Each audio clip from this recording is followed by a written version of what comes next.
Iran और Israel के बीच का तनाव अब किसी कूटनीतिक संघर्ष की शक्ल में नहीं बल्कि एक ऐसे ज्वालामुखी की तरह दिख रहा है जो कभी भी फट सकता है। ऐसा लग रहा था कि सीज़फायर के बाद हालात ठंडे पड़ेंगे, लेकिन हाल ही में ईरान के सर्वोच्च नेता आयतुल्लाह अली खामनेई का जो बयान सामने आया है उसने पूरी दुनिया की नींद उड़ा दी है। खामनेई ने कहा है कि इजराइल को अगर ये गलतफहमी है कि अमेरिका की शह पर वो कुछ भी कर सकता है तो ये उसकी सबसे बड़ी भूल है। उन्होंने साफ कहा है कि अगर इजराइल ने हमला किया तो जो जवाब मिलेगा उसकी कल्पना भी किसी ने नहीं की होगी।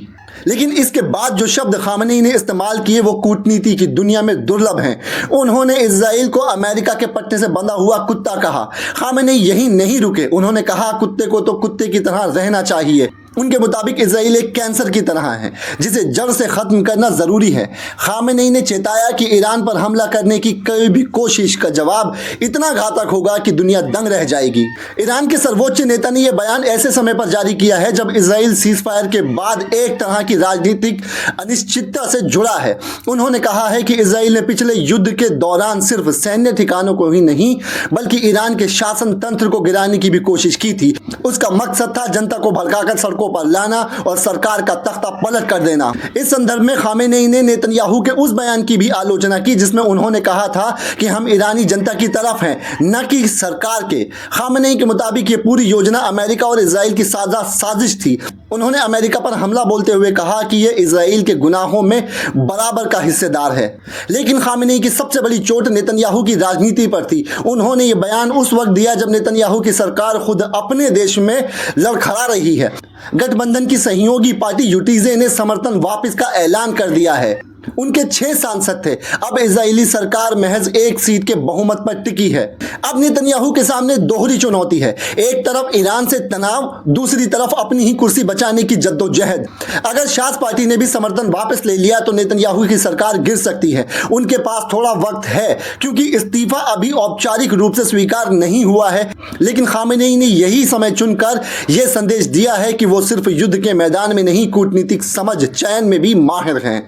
खामेनेई ने ट्रंप की उस बात पर भी करारा वार किया जिसमें ट्रंप ने कहा था कि अमेरिका ने ईरान के परमाणु ठिकानों को खत्म कर दिया है। ईरान ने इसे सिरे से खारिज करते हुए कहा कि उसका यूरेनियम भंडार अभी भी सुरक्षित है और जरूरत पड़ी तो पहले जैसी परमाणु ताकत फिर हासिल की जा सकती है। ईरान यह भी कह चुका है कि वो बातचीत के लिए भी कभी पीछे नहीं हटा, लेकिन ये भूल न की जाए कि बातचीत उसकी मजबूरी नहीं बल्कि एक विकल्प है। खामेनेई ने यह भी कहा कि ईरान 24 घंटे तैयार है और इस बार जवाब पहले से ज्यादा तेज और बड़ा होगा। इस समय नेतन्याहू की साख पहले से ही गिर चुकी है। खामेनेई ने उसके राजनीतिक हालात को लेकर जो कटाक्ष किया है, नेतन्याहू अब इजराइल की राजनीति के मधुकोला हैं। वो सीधे तौर पर उनकी वैचारिक स्थिति पर तंज है। मधुकोला जो एक समय झारखंड के मुख्यमंत्री बने थे लेकिन टिक नहीं सके। ऐसे में अब जब पूरी दुनिया सोच रही थी कि शांति की तरफ बढ़ रहे हैं, उसी समय ईरान ने यह साफ कर दिया है कि यह लड़ाई अभी खत्म नहीं हुई है और अगर इजराइल या अमेरिका ने इस बार कोई गलती की तो ईरान इस बार सिर्फ जवाब नहीं देगा बल्कि दुश्मनों की बुनियाद हिला देगा। ईरान के सर्वोच्च सुरक्षा हलकों में खलबली मच चुकी है। एक रिपोर्ट जो अभी तक आधिकारिक तौर पर सार्वजनिक नहीं की गई, वहीं एक ईरानी अधिकारी ने अल जजीरा को बताया जो आग की तरह फैला है। राष्ट्रपति मसूद पेजेश्कियान की हत्या की कोशिश और इसका शक इजराइल पर है।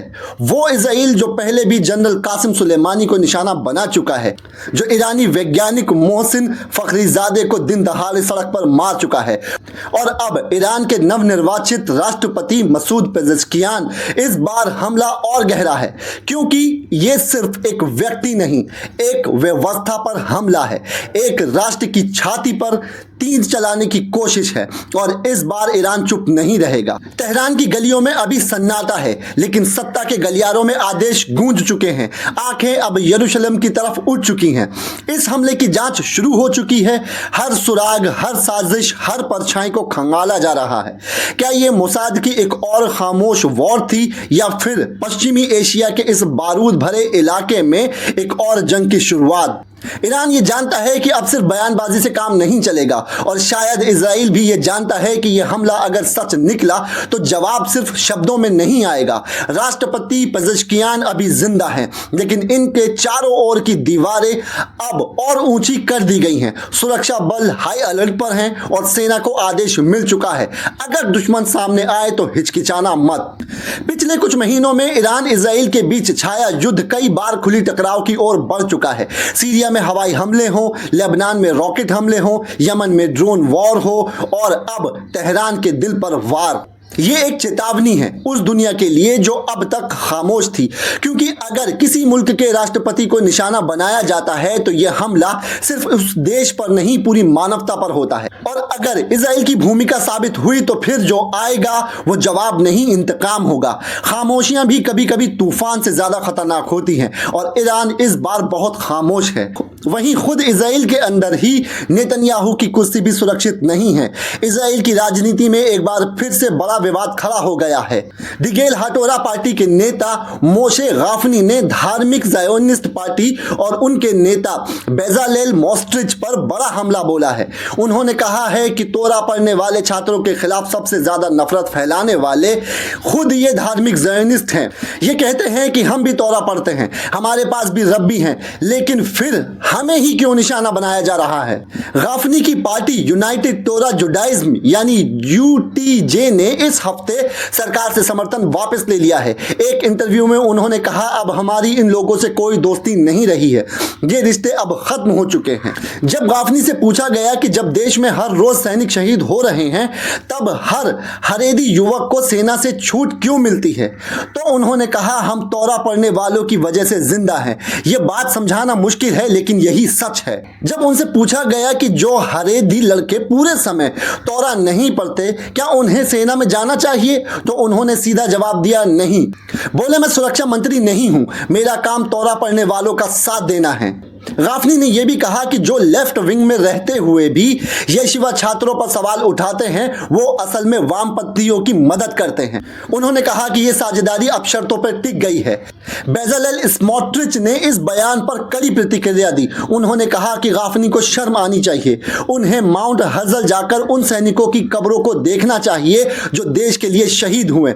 उन्हें उन युवाओं से मिलना चाहिए जो तोरा पढ़ाई के साथ साथ सेना की सेवा भी करते हैं। गाफनी ने इतामर बेन-गुविन पर भी निशाना साधा और कहा कि वो यहूदी धर्म के नियम को तोड़ते हैं। इशारा था उनके बार बार टेंपल माउंट जाने को। गाफनी ने कहा कि हम इन पार्टियों के दोस्त नहीं हैं, हम बस सिर्फ साथ में काम करते हैं और कभी कभी इनकी हरकतों पर खून का घूंट भी पीना पड़ता है।